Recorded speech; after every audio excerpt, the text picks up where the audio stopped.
생각보다 이 일은 고요하고 외롭습니다. 강남의 병원장이 되어보니 화려함보다 더 깊은 책임감이 남더군요. 하지만 저는 사람을 그리고 그들의 삶을 좋아합니다. 그래서 저는 책을 읽습니다. 책은 타인의 삶을 저의 시야로 들어오게 하니까요. 오늘도 저는 이 서재에서 하루를 시작합니다. 셋업 독서편, 전성기를 찾는 모든 사람들의 이야기를 위해. 안녕하세요. 셋업 성형외과 오대명입니다. 오늘도 셋업 독서편으로 인사드립니다. 이번에 함께 읽을 소설은 지난번에 소개해드렸던 레이먼드 카버의 대성당 단편의 별것 아닌 것 같지만 도움이 되는 입니다. 이 소설은 아이를 잃어가는 부모의 이야기입니다. 응급실에서의 무력함, 차가운 위로와 진심 어린 사과, 그리고 따뜻한 빵집에서 나눈 대화까지. 카버는 이 이야기로 슬픔과 위로 그리고 인간의 연대에 대해 말합니다.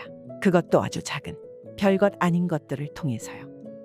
제목만 보면 소소한 위로의 이야기인가 싶지만 가슴이 먹먹해지고 말없이 오랜 생각에 잠기게 되는 작품이었어요. 이번에도 제가 마음에 남긴 구절들, 그리고 그 구절들을 왜 선택했는지, 그 안에 어떤 메시지가 있었는지를 천천히 나눠보겠습니다.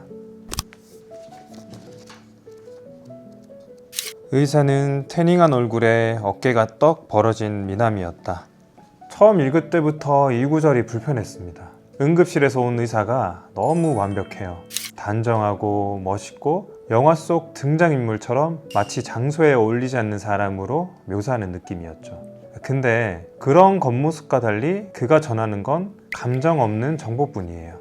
잘 차려입은 전문가이지만 진심이 빠진 인물이란 걸. 그래서 이 문장은 슬픔 앞에서 마주하는 비인간적인 의료 시스템을 상징하는 것처럼 느껴졌습니다. 혼수 상태인 거예요. 앤이 말했다. 뭐라고 다르게 말씀하신다고 해도. 정말 마음이 아픈 구절이었어요. 앤은 의사가 어떤 단어를 써도 이미 아이의 상태를 알고 있었던 거죠. 이건 본능이에요. 의학적인 설명보다도 강한 엄마만이 느낄 수 있는 그런 생명의 신호인 거죠. 제가 이 구절을 고른 건 어머니만이 느끼는 직감의 무게를 너무나도 잘 보여주고 있기 때문이죠. 엄마는 걱정을 좀 덜 할 생각을 하셔야 돼요. 저를 믿으세요. 처음에 들으면 위로처럼 들리죠. 하지만 앤에게는 전혀 위로가 되지 않아요. 엄마는 걱정을 좀 덜어야 해요 라고 말하는 순간 사실 엄마의 마음을 전혀 이해하지 못한다는 걸 드러내고 있고, 그래서 이 구절을 통해서 공감 없는 말로는 진짜 위로가 되지 않는다는 걸 다시 한 번 더 배웠습니다. 닥터 프랜시스는 두 팔로 앤을 한 번 더 안았다. 그는 그녀가 이해할 수 없는 어떤 종류의 선함으로 가득 차 보였다. 저는 이 장면이 참 복잡한 감정을 느끼게 했어요. 처음에는 형식적일 수 있으나 의사의 포옹이 말뿐이 아닌 다른 형식의 위로였나? 이런 생각을 했는데 포옹에서 선의를 느끼는 것이지 앤이 느끼는 위로는 아닌 것 같았거든요. 그래서 두 팔로 아는 포옹이 위로처럼 보이지만 앤은 그것을 이해할 수 없는 선함으로 가득 찼다 라고 표현을 해요. 그 말 속엔 의사의 감정은 진짜가 아닐 수도 있다, 그런 거리감이 담겨져 있는 걸로 느꼈어요. 하지만 동시에 그 선의조차 앤에게는 작지만 필요한 위로였을 수도 있다는 걸 저는 놓치고 싶지 않았습니다.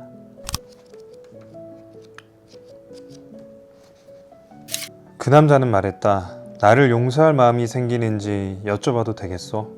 이 장면에서부터 소설의 분위기가 바뀝니다. 의사와의 대화에서는 느낄 수 없었던 인간 대 인간의 대화가 시작돼요. 빵집 주인의 사과는 의사의 사과와는 다릅니다. 말로 설명하거나 스스로의 비우고자 하는 마음으로 위로하려 하지 않아요. 그들의 마음에 조심스럽게 다가갑니다.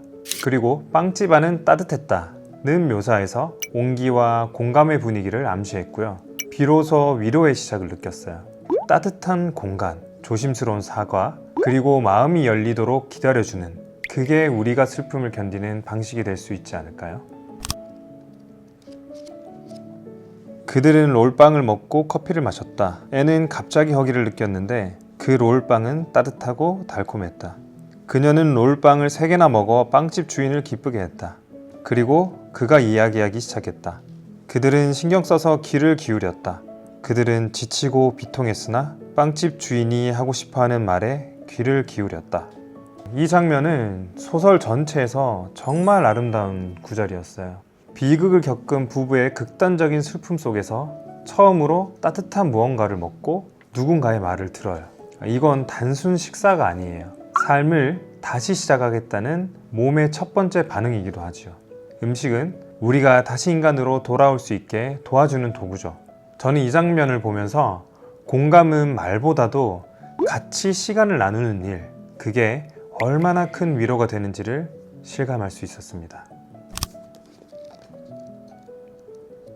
형광등 불빛 아래 있는데 그 빛이 마치 햇빛처럼 느껴졌다. 이 마지막 장면은 그들이 진짜 위로받았다는 증거예요.